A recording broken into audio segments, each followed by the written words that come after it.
or not waste, but spending more time on that subject. So let's go ahead and open the meeting. And if we will go ahead and read the minutes for the last meeting and have a motion for accepting them when you're ready.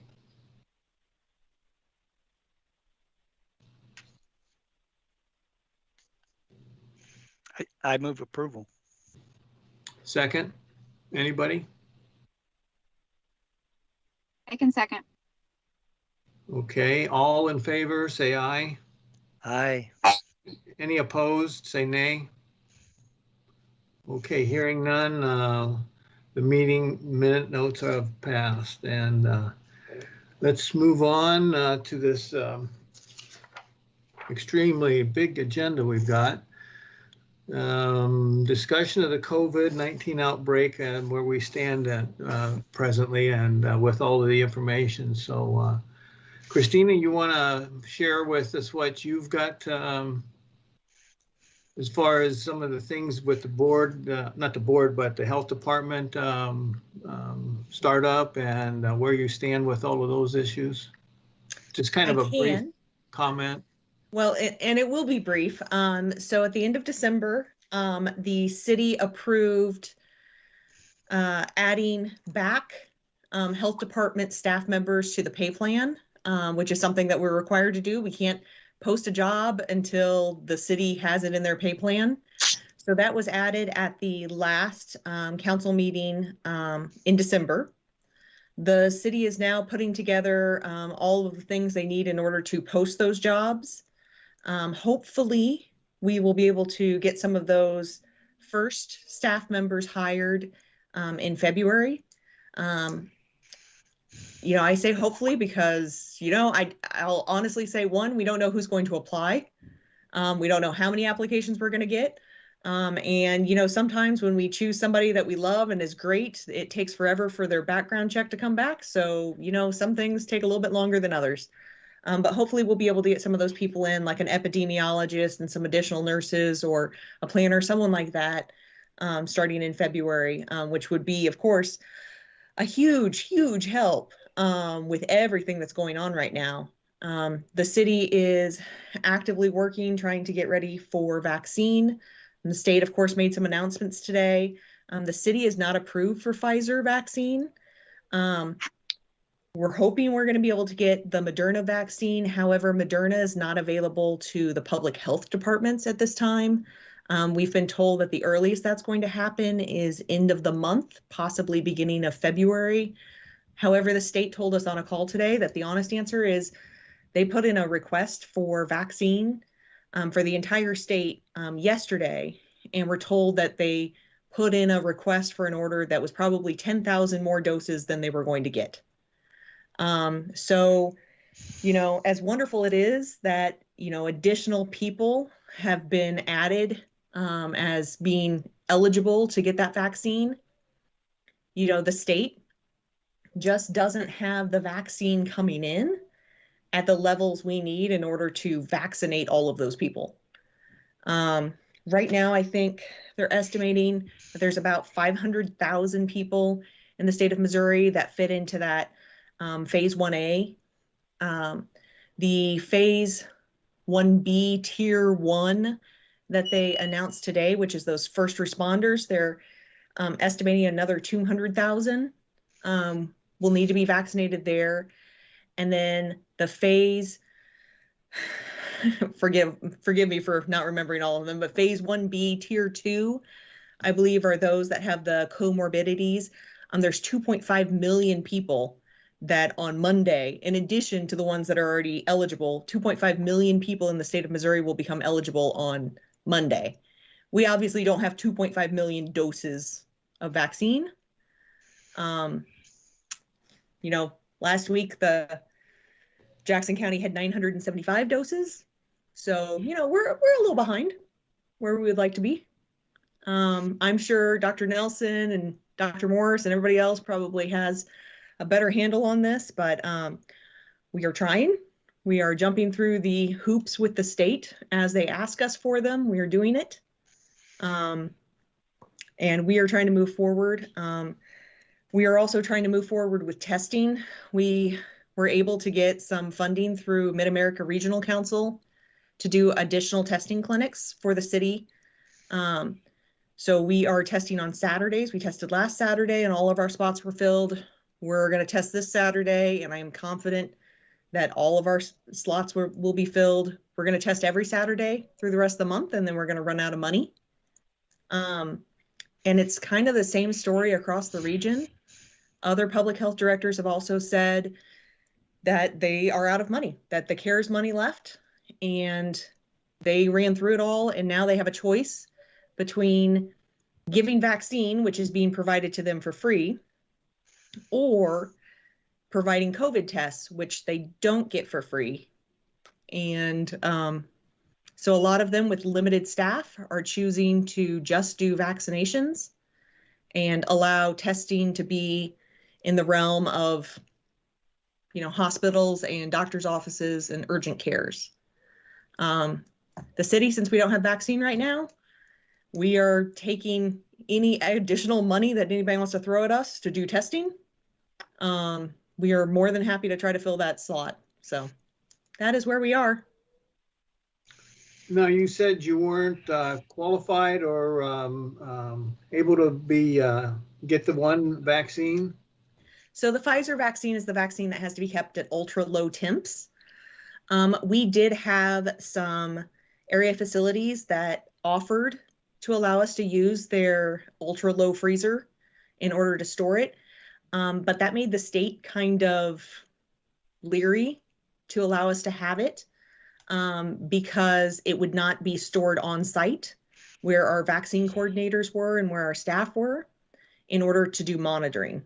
So they didn't want us to do Pfizer.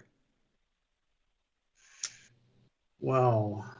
So that really kind of limits our options. It does, but the Moderna vaccine will hopefully be available soon. Right now, the state of Missouri is using the Moderna vaccine primarily for long-term care facilities. I know that some hospitals also were able to receive it, but they wanted to hold it back from the local health departments because there's such a limited amount. Hopefully, Johnson & Johnson will be able to get in gear too, and everybody else, and we'll be able to have more vaccine that can be kept at those, I would say higher temps, but not those ultra low temps in order to get that out faster. Yeah, that's the only downside that's one significant downside to that one particular, I think there's two of them that are like that have the ultra cold storage temperatures. Okay. Christina, who are your vaccine coordinators that you mentioned? Is that like something a different department is covering? No, we're utilizing MRC, the Medical Reserve Corps, and then we're also utilizing staff within emergency preparedness in the fire department to fill those slots. In fact, I think I put myself down as a backup because, worst case scenario, I'll take the phone call and go. Dr. Morris, do you have anything you want to share regarding your your observation of the trends for the virus at this point at the hospitals? I think Daryl's on the MACG committee meeting. Said that hospitals are about 80 to 90% ICU use. KU said about 30% of their ICU was COVID related. It was interesting. They had 90 some odd deaths in December. That was twice the number they had in November and twice the number they had in October. So their staff is pretty depressed. We should start seeing the peak of the holiday partying here in the next week or week and a half, they would imagine. So nothing new. We're not doing any better. Our numbers are down a little bit because we have X number of people, and you can use those people to give shots, or you can give those people to do tests. And so they're using them to give shots, so they don't have the personnel to do contact tracing and testing. I did have a couple questions at the state level. Unfortunately, my wife is Facebook friend with all our high school friends in Texas, and Governor Abbott announced 4 hours ago that they just gave their millionth dose of COVID vaccine. So I'm assuming this is just a state, it's Missouri kind of a situation. Is that what we're dealing with? Or, I mean, obviously Texas has a lot more people than Missouri does, but almost everybody I went to high school with has already had their immunization, and they're not in nursing homes or firefighters. So I'm assuming, is it a state issue that we're dealing with? The state will say that they've requested additional vaccine and have been told each and every week that they will not be receiving the quantity that they have requested. They shared this week, I know that they said 91% of zip codes in the state have received vaccine, but they admit that there are county health departments and other areas that have received no vaccine despite requesting it and despite being approved to receive vaccine, they have received none. They say it's just simply are only being approved for a limited amount. Okay. Another question I had is, though some of us have already logged into Jackson County's website and signed up for immunizations, will they deny immunizations to people that live in the city limits of Independence? No, they will not. Because I had a couple people ask that of me already. Yeah. And go ahead. No, I was gonna say, my understanding is Kansas City, Jackson County, Independence, we've all agreed, if you live in this community, in this area, as long as you live in the state of Missouri, because that's the big thing, the state of Missouri requires that you live here, or that you work here, in order to receive the vaccine. We're not turning people away based on where they live. We just want you to get the vaccine.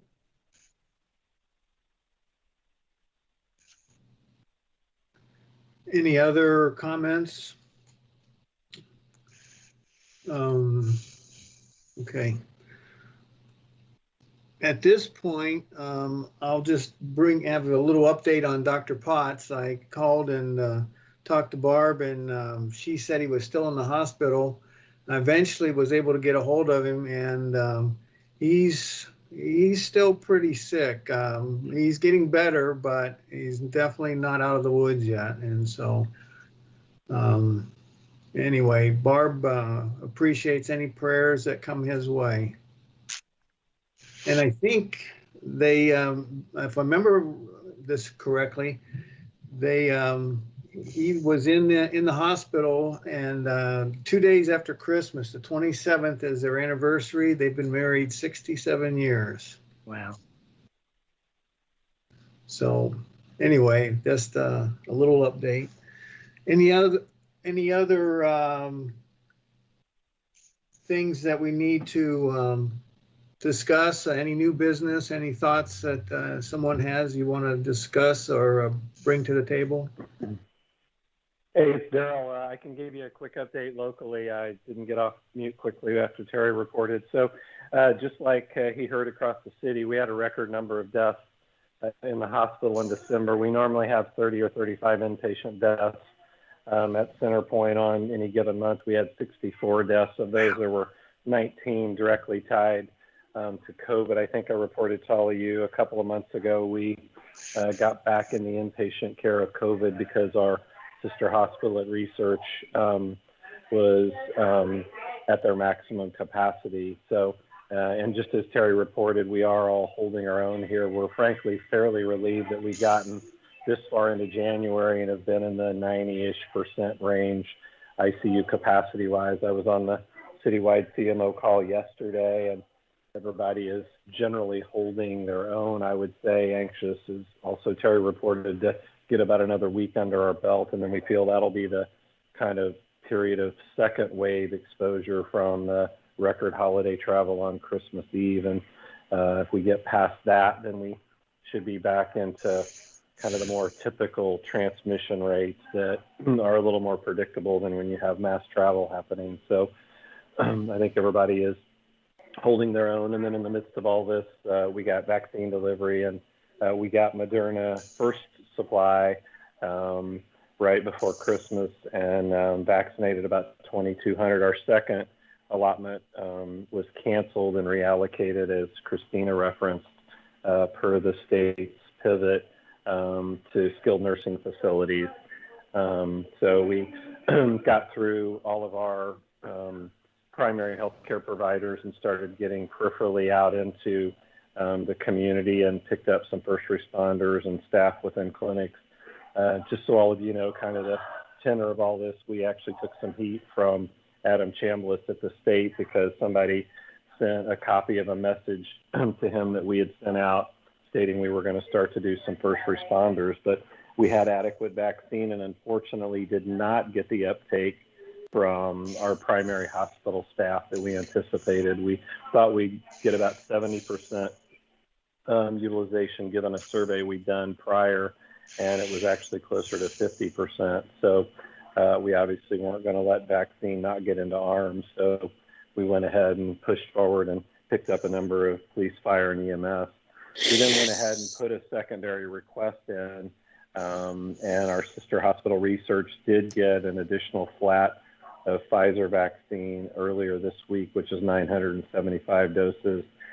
We got about 300 or so doses reallocated, and we're finishing up some folks who were on the fence about taking it the first round, and then going to go ahead and try to pick up some who tried to get in previously as we ran out of our first dose supply. So we'll have about 2,200 Moderna vaccinated and about 300 after tomorrow afternoon Pfizer vaccinated folks that will be responsible then for second doses on as we get into February. Generally pretty well tolerated, kind of the usual expected side effects you've heard in the media were the trends that we saw. Anticipate that to be a little more challenging with vaccine number 2, which will start next week on the first wave that we did with Moderna. Teams are holding up generally, but it is really hard when you watch the effects, even at the volumes we're doing, of what this virus does to folks of all ages and walks and all that. So we're trying to watch out for our caregivers as well. And I guess the last thing I would say was there was a lot of frustration on the citywide CMO call earlier in the week around the whole vaccine distribution pattern. Terry, as you were inquiring about, there's all sorts of kind of reasons and explanations, but at the end of the day, we're just struggling to understand. And folks assume since we did some of the early vaccinating that we know or have access, and are almost frustrated with us because we don't know, we don't have more vaccine, and we haven't been given the clearance to start in any of the other groups until whatever this announcement was the governor made earlier today, which came an hour after an hour-long meeting between the Missouri Hospital Association and representatives from his office, just telling us that there was an announcement forthcoming within the next 5 days. So it's a tenuous time just trying to understand how to position and message when the community is looking to you to have answers for them. So we're all trying to keep our chins up and do what we can do with the resources we have access to. But we're not thinking we're going to be community vaccinators. We really are not structured that way. We're already tapped in with our staffs just trying to care for patients. We had all hands on deck to get through just vaccinating the healthcare workers and primary responders that we were able to do, and we were delighted to do that. But it would be significant to try to sustain a vaccination program, just like everybody else, whether it's the city health department, the county health department, or others, without some resources to help us do that. So I don't foresee us becoming a community vaccinator. We've told the state we'll collaborate in whatever ways we need to, but it's just not really a position we're in right now when we're just trying to manage the patient care acuity line. Daryl, this is Terry again. I need to ask you two philosophical questions, and You don't Okay. have to answer them. Well, I'm not much of a social media person, but the social media that Likewise.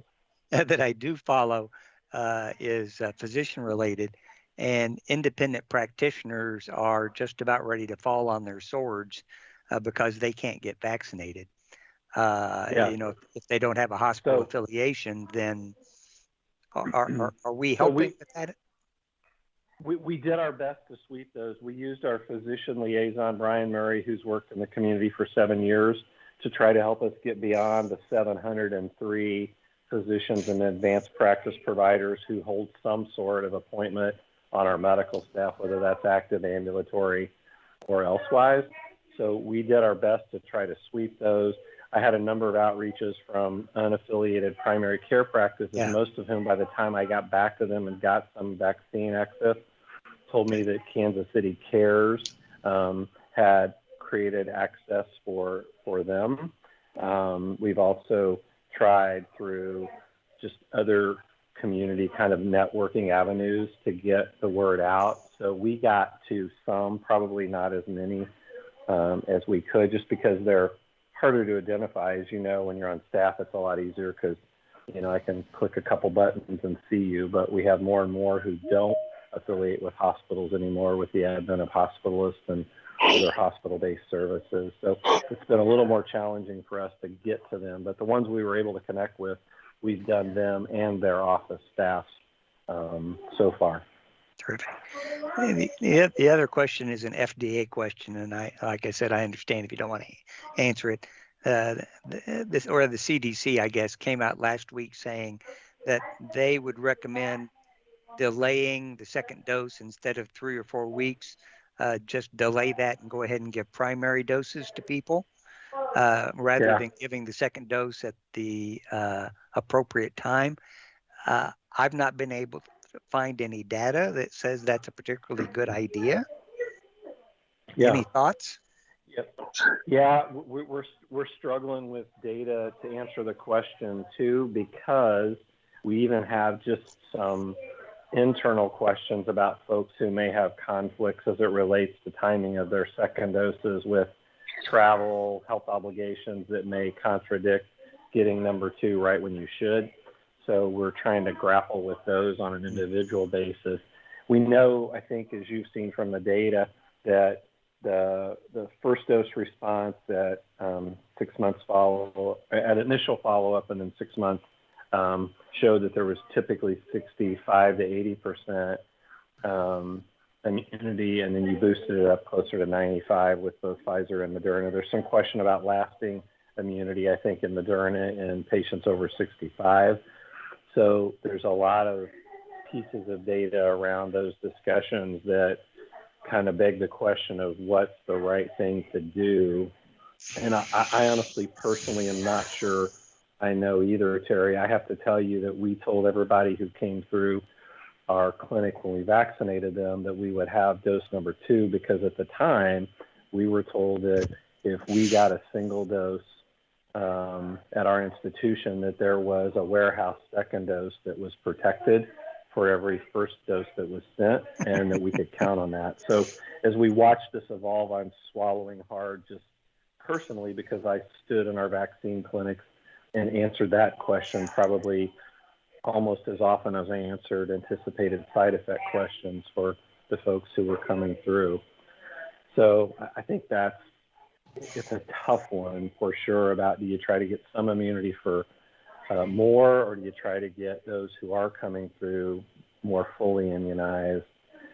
And I don't think I know the answer. I know what we're going to try to do next week is hold good on our commitment for those that we said we would get. And then I would think going forward, if we're going to pivot, then we would maybe rethink that for folks who we would subsequently vaccinate. But I feel unless the state just says absolutely not, that given that was our initial commitment, we probably should go ahead and finish up at least that first series. That'll also give us a cohort in the highest risk group of healthcare workers who we know got full benefit from vaccine.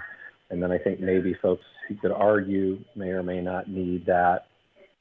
You might try to go a little bit longer in the period between vaccine dose 1 and 2. But As you know, we got about 6 months in or so in following the cohort, and so we just don't know longer term like what's going to happen until they get farther out from their phase 1 and phase 2 clinical trial experience. So, yeah, it's one of many bioethical and philosophical questions that are circulating out there. So.